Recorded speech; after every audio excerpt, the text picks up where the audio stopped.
வணக்கம். இந்த குழந்தை வந்து பெருங்குடியில ஆக்சிடென்ட் ஆயிடுச்சு. காப்பாத்துக்குள்ள அந்த ஓனர்ஸ் வந்துட்டாங்க. அவங்க வந்து காப்பாத்த தயாரா இல்ல. அத எப்படி பணமாக்கலான்னு தான் பார்த்தாங்க. கிட்டத்தட்ட நம்ம பேசுறப்போ 60,000 சொன்னாங்க. அந்த அடிமாட்டு விலைக்கு அவ்வளோ போகாது மாடுகள். அவங்க நெறைய மாட்டுக்கறி கடைலாம் பேசிட்டு கடைசியில 3, 4 டேஸ் ஏன்னா இவங்களுக்கு வந்து ட்ரெஸ்ஸிங் பண்ணணும். நெறைய ட்ரீட்மெண்ட் இருக்கு. இதுக்கு இவங்களுக்கு ஒரு குழந்தை இருக்காங்க. அப்புறம் இந்த குழந்தையோட நாங்க கேட்டோம். அவங்க வந்து குடுக்க தயாரா இல்ல. ஏன்னா 40,000த்துக்கு வந்தாங்க. ரொம்ப அராஜகம் புடிச்ச லேடியா இருக்காங்க. மாடுக்கு மாடோட வலிய பார்க்கல. அதுல எப்படி பணமாக்கலான்னு பார்த்தாங்க.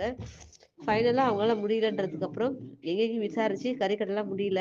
எங்ககிட்ட பேசி 25,000 அதுல குழந்தை இறந்து போயிட்டாங்க. அத ரெஸ்க்யூ பண்ணி நாங்க வந்து சாய் ஷெல்டருக்கு அனுப்பிச்சிருக்கோம். இப்போ அவங்க நல்லா இருக்காங்க இப்போ. அதாவது மாட்டுக்காரெல்லாம் வந்து அ கண்டிப்பா நீங்கலாம் எப்படி சாவீங்கன்னு தெரியல. நமக்காக வாழ்ந்த மாடு. ஒரு 1 மாசம் கூட அத ட்ரீட்மெண்ட் பார்க்க நாம ரெடியா இல்ல.